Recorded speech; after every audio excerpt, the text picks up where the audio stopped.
Olá irmãos, a paz do Senhor Jesus, tudo bem com vocês? No vídeo de hoje eu quero falar sobre a graça de Deus. Eu quero mostrar que muitos irmãos têm um entendimento incompleto do Senhor Jesus porque não conhecem a graça de Deus. Eu falo isso, irmãos, porque quando vocês entenderem tudo o que a graça de Deus fala na palavra de Deus, quando vocês entenderem os dois lados da moeda, porque existe isso na palavra de Deus, aí vocês vão começar a ter um entendimento completo do Senhor Jesus. É preciso conhecer a graça dele para ter um entendimento completo do Senhor Jesus. Então eu queria que você assistisse esse vídeo até o fim e no final do vídeo você tirasse as suas conclusões. Olá pessoal, eu sou o Luiz do canal Reino Eterno. Se esse vídeo te for útil, não esqueça de curtir o vídeo, compartilhe o vídeo no Facebook e faça parte do canal Reino Eterno. Por favor, se inscreva. Eu vou estar falando sobre a graça de Deus, irmãos, então eu vou ter que falar sobre os mandamentos, eu vou ter que falar um pouquinho sobre fé, um pouquinho sobre entendimento, conhecimento.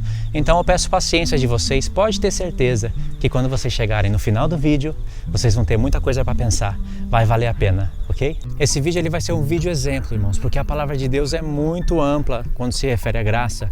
Então se você pegar as cartas do apóstolo Paulo e procurar sobre graça, você vai encontrar muitos textos dos quais você vai ter que meditar, não somente em uma carta, mas em todas as cartas e comparar com as dos outros apóstolos. Ou seja, é preciso de um estudo sobre a palavra graça que vai envolver pecado, vai envolver fé, vai envolver lei. Só que eu não vou poder falar de tudo isso nesse vídeo. Eu vou dar um exemplo, um modelo, através da carta de Pedro que eu achei, que é a carta que eu achei maravilhosa para falar sobre a palavra graça, porque Pedro traz uma definição tremenda da palavra graça. Sabe por quê? Porque Pedro vai iniciar a sua carta falando da graça e ele vai finalizar a sua carta explicando o que é a graça de Deus. Então, no início da carta, no fim da carta, vai ter a palavra graça. E o início e o fim vai ter que ser somado com o que Pedro falou no meio da carta. São muitos assuntos. Eu vou estar falando aqui mais ou menos de cabeça, o que eu tenho na cabeça. Sabe, o que eu andei escutando, o que eu andei meditando. Eu já escuto a carta de Pedro há muito tempo, eu também leio alguns pontos da carta de Pedro. Eu não trouxe as minhas anotações, eu também não vou poder estar abrindo a palavra de Deus.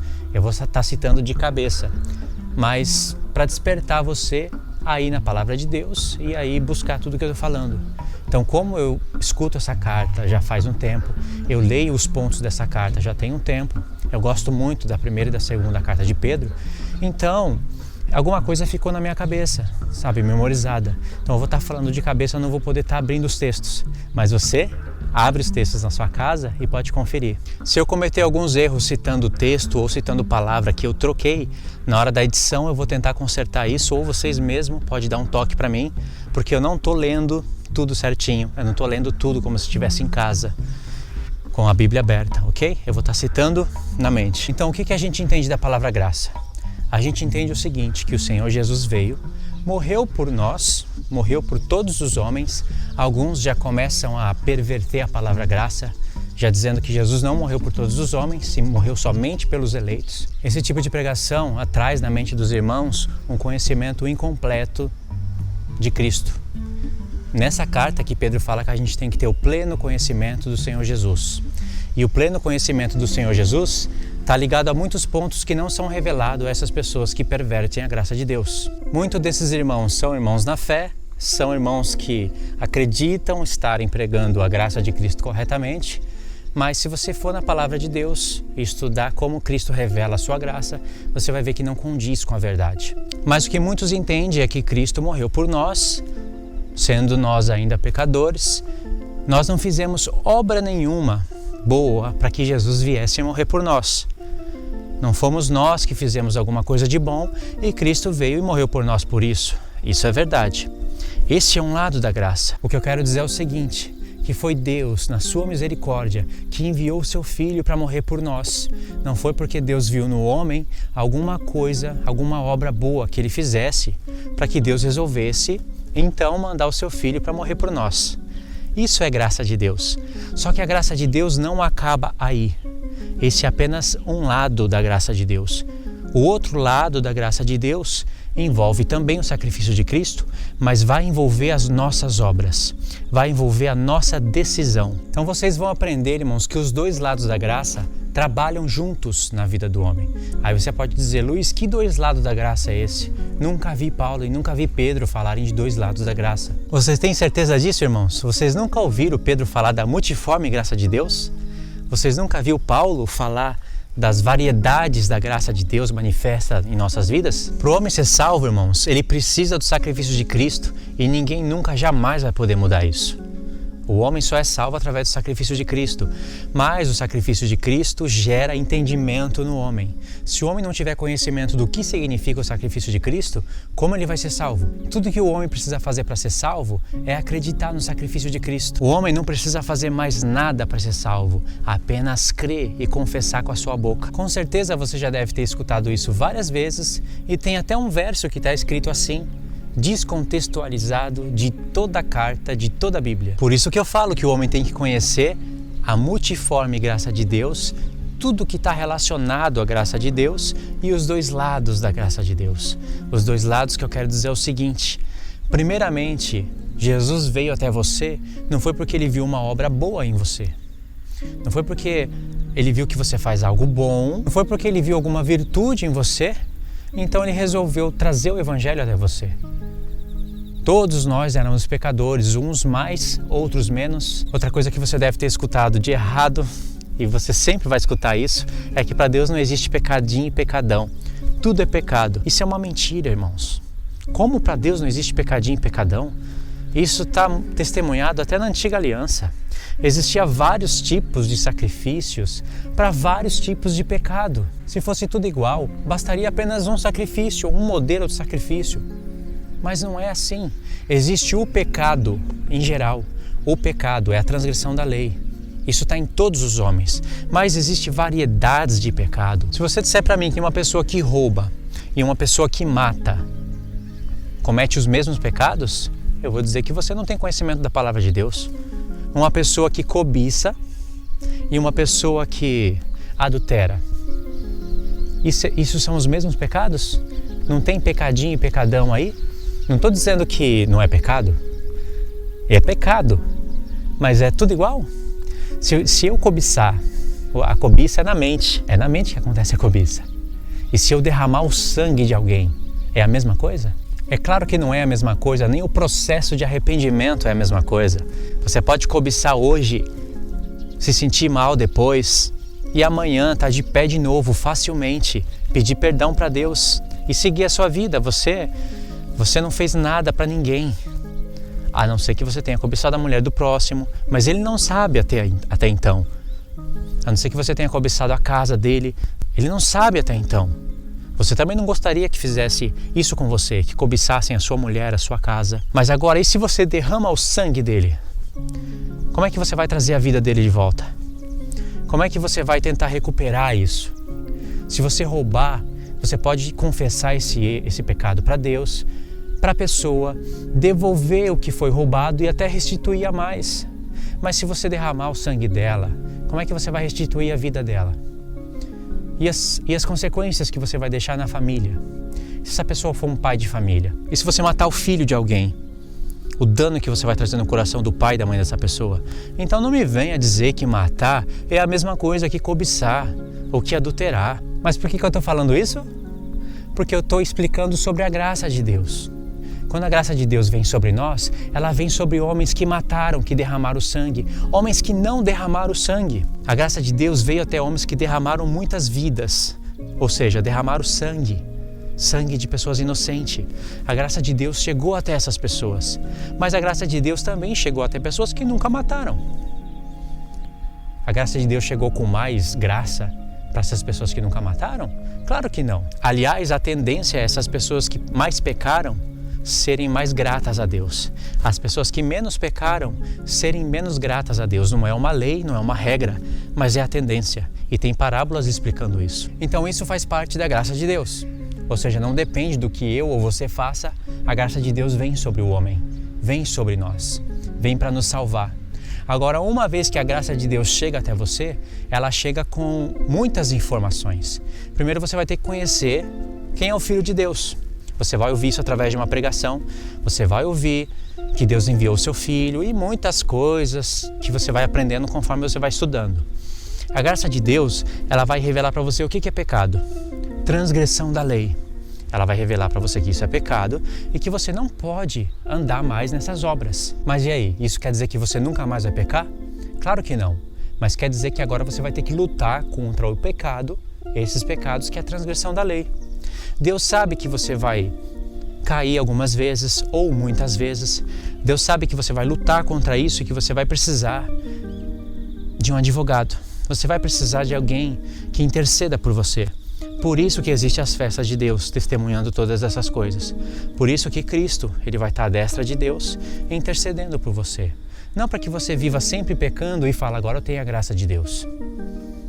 Mas para que você lute contra o pecado e no processo da luta, seja manifesto o seu coração para Deus, que agora você está lutando contra algo que gerou a morte no Filho de Deus. E se você errar, se você cair, você pode confessar os seus pecados e por causa do sacrifício de Cristo, Ele vai te perdoar. Mas Ele vai ter que te contemplar lutando contra essas coisas.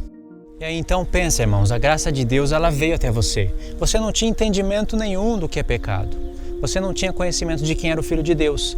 A graça de Deus veio e passou a te revelar todas essas coisas através da igreja, através de várias fontes, através de várias pessoas que Deus usa. Então, essa é uma parte da graça de Deus. Você viu que você não fez nada, que você era mau, e a graça de Deus veio para você, assim como vem para o assassino, assim como vem para um ladrão. Só que a graça de Deus vem e vai dizer para o ladrão, você tem que parar de roubar. Vai dizer para o adúltero, você tem que parar de adulterar. Vai dizer para o assassino, agora você não pode mais matar. É engraçado que quando você medita sobre a graça de Deus, você passa a ter conhecimento de todas essas coisas. Pensa numa pessoa que vive na cobiça. A vida dela é cobiçar. Agora pega esse mandamento que diz não cobiçarás e compara com o mandamento que diz não matarás. A graça de Deus vai vir para um assassino e vai dizer não matarás. Ele vai ter o conhecimento disso. Agora eu pergunto, ele vai poder ficar matando sempre até entender que ele não pode mais matar? Cristo vai falar, não, eu sou o sumo sacerdote. Ele, depois que me conheceu, matou mais 10 vidas. Mas um dia ele vai entender. Ele pode fazer assim? Ele não pode. Deus não vai suportar isso. Porque está tirando a vida. Agora, a cobiça, Deus vai suportar isso. Mesmo sendo pecado. E o roubo? Muitas pessoas conhecem a Cristo, sabem que não pode roubar e continuam roubando. Tem as caídas, entendeu? Não é que a pessoa abandonou a Deus, abandonou a fé. Foi tentada e roubou. Cristo vai suportar isso. Se ele vê o coração da pessoa que ela quer mudar. Diferente da pessoa ficar matando, entendeu? Agora, olha o adultério. Uma pessoa adulterou, confessou, sei lá, houve todo um processo, talvez a outra pessoa perdoou, talvez não, talvez ela se casou de novo. São várias histórias que podem acontecer. Ela pode continuar adulterando? Deus vai suportar isso? Adulterou 1, 2, 3 vezes. Deus vai suportar isso? É totalmente diferente do que uma pessoa que cobiça, uma pessoa que rouba, honrar pai e mãe. Quantas vezes a gente deixa de honrar pai e mãe? Deus suporta isso. Não é que Ele aceita, Ele suporta, porque nós vamos confessando. Mas você não pode ficar confessando o adultério várias vezes, porque você está adulterando, você está se unindo com uma outra pessoa em uma só carne. Você está tendo relações sexuais. É totalmente diferente do que você roubar várias vezes, do que você não honrar pai e mãe várias vezes, do que você dar um falso testemunho. Você pode dar um falso testemunho várias vezes. Em questão de uma semana, você pode fazer isso 7 vezes. Dá um falso testemunho por dia. E falar, Senhor, pequei, me perdoa. No outro dia, você dá o falso testemunho de novo. Aí no outro dia você dá o falso testemunho de novo. E fala, Senhor, me perdoa, eu pequei. Terceira vez, Deus já sabe que você não se arrependeu. Mas Ele vai suportar isso. Agora vê se você pode chegar, matar uma pessoa na segunda-feira e falar, Senhor, matei uma pessoa, me perdoa. Aí na terça-feira você mata outra pessoa. Aí na quarta-feira você mata outra pessoa. Na quinta-feira você mata outra pessoa. É igual? Ou seja, tem pessoas que falam que os mandamentos de Deus são todos iguais, incluindo o sábado. Se você não guarda o sábado, para Deus é como se você estivesse tirando vidas. Tem ignorantes que falam isso. E outros ignorantes que acreditam nisso. Se você fala isso e acredita isso, eu tenho que dizer para você, com todo respeito, que você é ignorante. Eu não posso esconder isso. Não estou dizendo que não é para você parar de guardar o sábado. Não estou dizendo que se nós morássemos perto um do outro, eu não iria te amar por causa disso? Mas isso é ignorância. Eu tenho que repreender você segundo a Escritura. Eu falo isso, irmãos, porque já falaram isso para mim. Já chegaram para mim e falaram: Luiz, se você não consegue guardar o sábado, sai do Japão. Porque você fala que não consegue guardar o sábado porque está no Japão. Sai do Japão, vem para o Brasil, vem guardar o sábado. Eu falei: meu Deus. Sabe, doeu lá no fundo da alma. Porque tamanha a ignorância de uma pessoa assim. Então deu para entender, irmãos, as diferenças? Deu para entender como a graça de Deus se manifesta de dois lados? Primeiro, você não tem conhecimento, você não fez nada. Não dependeu do que você pensou, deixou de fazer ou fez. A graça chegou para um assassino como chegou para uma pessoa que nunca matou ninguém. Mas depois que ela chegou, tudo muda na vida da pessoa. Agora você vai precisar se encher de conhecimento para chegar no pleno conhecimento de Cristo e para conhecer que agora a graça de Deus continua na sua vida. Mas agora vai depender das suas obras. A graça de Cristo veio até você. Você sabe. Você era uma pessoa terrível. Talvez você não tenha matado, adulterado, mas você era pecador, assim como o adúltero e o outro que fez qualquer outro tipo de coisa. Depois que a graça de Deus veio até você, você pode continuar nesses pecados? A graça de Deus está intimamente ligada com os 10 mandamentos. Você pode continuar adulterando, roubando, cobiçando, embora eu já expliquei as diferenças. Você pode continuar assim? Você não pode, senão você não vai ser salvo. Isso implica que você vai ter que lutar contra a carne. O que tem a ver lutar contra a carne com graça de Deus? O que tem a ver lutar contra a carne com lei? Parece que não tem nada a ver, né? Eu falando dessa maneira, mas tem tudo a ver. Eu poderia gastar 5 minutos ou até 10 explicando isso para você agora, mas como eu já expliquei isso em vários vídeos, eu não vou estar repetindo tudo isso de novo nesse vídeo, entendeu? É isso aí, irmãos. Eu espero que vocês tenham compreendido o que eu quis passar para vocês sobre a graça de Deus, sobre a lei, um pouquinho sobre a fé. Pode deixar os comentários aí abaixo. Alguns comentários eu vou estar respondendo, outros eu vou estar recolhendo para fazer um vídeo resposta. Não se esqueça de fazer parte do canal, se inscrever no canal, compartilhe o vídeo, deixa o like no vídeo e a gente se vê no próximo estudo, ok? Que Deus abençoe a sua vida em nome do Senhor Jesus.